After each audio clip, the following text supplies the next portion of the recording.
The film premiere of Jane Austen's Pride and Prejudice was held in London last night. The British actress Keira Knightley signed autographs in Leicester Square. She stars in the adaptation as the heroine Elizabeth Bennet, which she says is her favourite character in English literature. More from me at 8:30. Now it's Sian and Dermot. Thanks very much No indeed, smiling.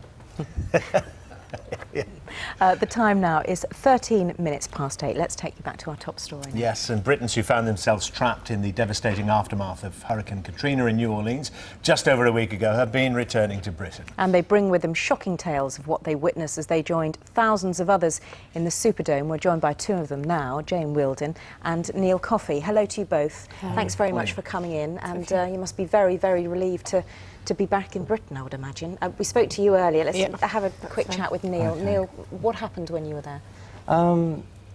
It all happened very quickly. We did the short notice of the storm. We didn't know where to go, and the Superdome was the only real option. Is that where you went when the storm hit? Yeah, the day before, and we just sat and waited for the storm.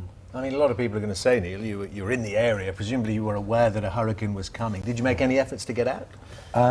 Interestingly enough, we were told if we stayed, it could be a party by one person. A party? Yes. So we didn't really realise the seriousness of it. Yeah. When we did realise the seriousness of it, there was no way out. They cancelled all the buses and all the trains out, so we were just completely So a lot of people trapped. I mean, you did party, didn't you? You went out on Saturday night. We did, yes, we did.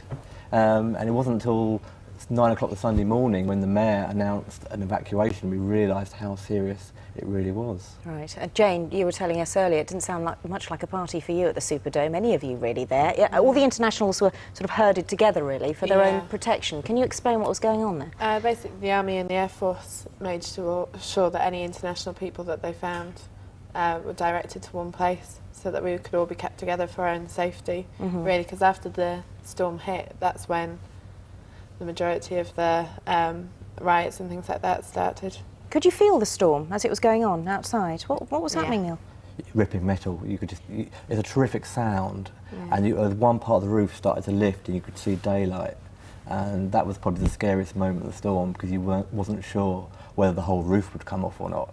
Only sections came off, but it was very scary. And was this deterioration in conditions within the Superdome gradual? Presumably before the storm hit, it all seemed quite normal. And yeah, I think that the first thing to go, which was the horrible part, were the toilets. You know, within hours they were disgusting, and I won't describe them. One can imagine. Power cut out at 6 o'clock. 6 o'clock, yes. On the Monday morning, and then we lost all use of toilets or the air conditioning. So if you can imagine that at that point, I think there was 7,500 people. And the temperatures as well in that area are quite hot and there weren't anyway, any aren't they? windows or anything like that, so we were just confined to one space. So no food, no drink, the toilets not operating? There was food and water provided for us. It arrived on the Sunday night at 11 o'clock. That's when they first started serving out. So how long did you have to wait before you got First night, I think I was waiting about an hour and a half. Oh, right. Oh, that's not so bad, is it? No, but sometimes it went up to about 2.5 hours and things like that. They did 2 meals a day, one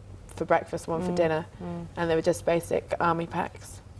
Neil, just talk us through that kind of sinking feeling you must have felt as you kind of realised there I was in the most powerful nation in the world, and suddenly the trappings of civilization seemed to be disappearing by the minute. Yeah, it was a complete shock. It was, I've heard the phrase used a lot, but it was almost like third world. There's just no law, no order. There was only 250 troops to start with in the actual Superdome to control everybody, and it just happened so quickly. Were you able to talk to your families at all? Were the mobile phones operating? Or? I managed to text up to the moment of where the roof came off, and sort of keeping people informed. And it wasn't until the Wednesday that we managed to get text messages out. Right. And that's where I had the only phone that seemed to work at one point. You must have been very popular. Quite a big gap there. I mean, what was going on for you, Jane? You must have been worried that your parents, your mother must have been very I spoke to them on the Sunday, but they were on holiday at the time, and then I didn't get my battery ran out on my mobile, so I didn't speak to them until the Thursday when we were in the hotel.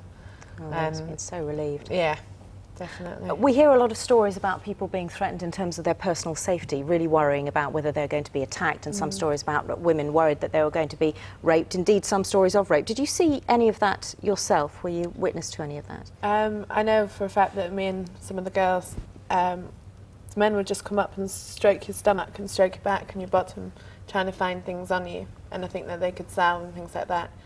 And we were concerned about going into the bathrooms because they were in pitch black and anybody could have been in there.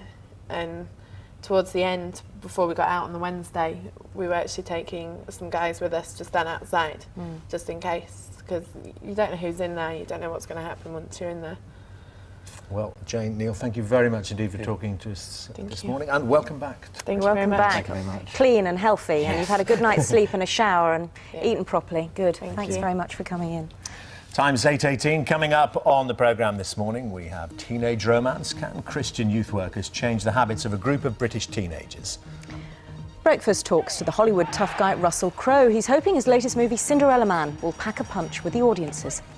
I would have wanted to make the story about James J. Braddock and the way he treated his wife and the way he looked after his kids, even if he hadn't been a boxer.